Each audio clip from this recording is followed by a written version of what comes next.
พี่ขอนั่งดูมาหันคนงามดอกคำปูอยู่หรือว่ามีผู้แล้วบ่คนงามพอสุ่มมาเตอพี่ได้มาถามจับตาพี่นานใครเอาเมื่อบานเนี่ยอยากได้กันมาหันนางนาดนอ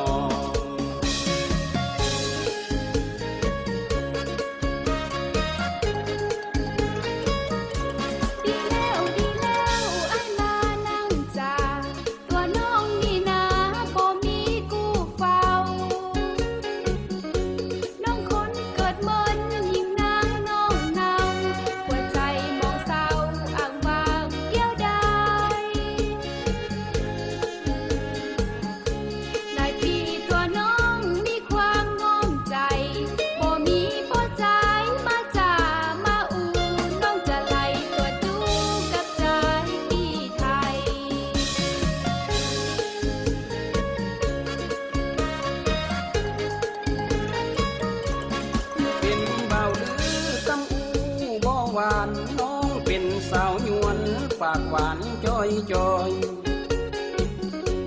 ยาส่วนยานาบ้านพี่นานพี่น้อยส่วนบ้านของน้องไข่ส้มเขียวหวานถึงวันขายเข้าขายพักลายใดบ่ลายผู้สาวบ่ได้บ่มีที่ใดยังมาทุกใจที่ใจเกินลำ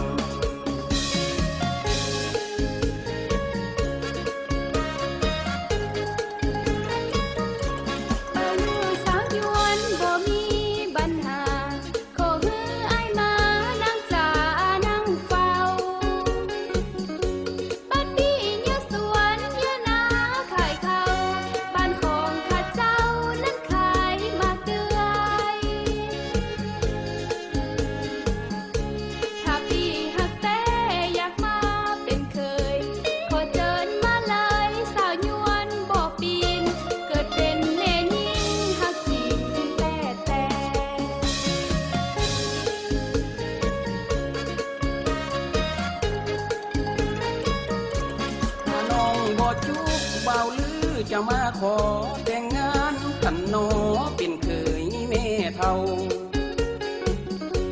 ตามฮีตามกองบ่ละมองมนเศร้ายิ่งนางน้องเนาจะว่าสันใดหวังว่าตัวน้องนั้นคงเข้าใจ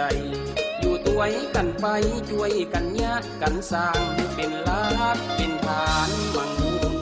เต่า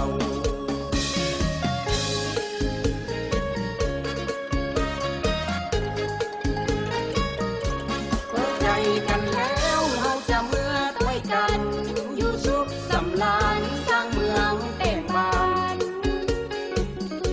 ก้าขายไงมือขอให้ได้เงินล้านมือได้เป็นผู้สร้างครอบครัวพัฒนา